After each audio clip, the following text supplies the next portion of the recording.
Hi there, this is Manny with Classic Auto Repair. I have an update on the 66 Mustang. I have completed the carburetor work. I just came back from a road test. It's running and starting really well.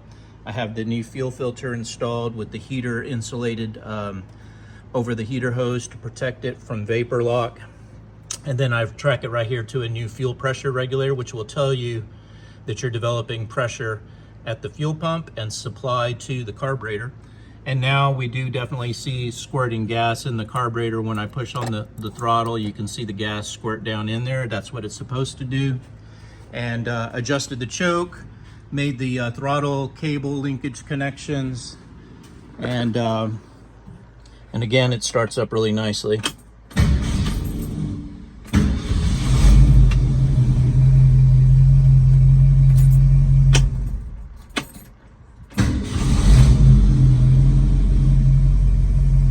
So we're looking pretty good there.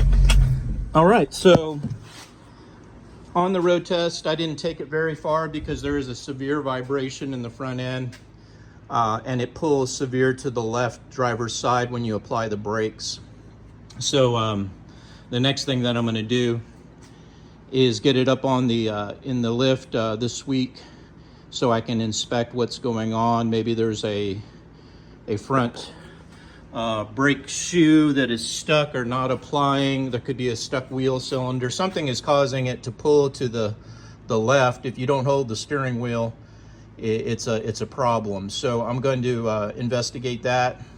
Then I can get it on higher speeds and check for that high vibration. But I already feel it when I'm making turns.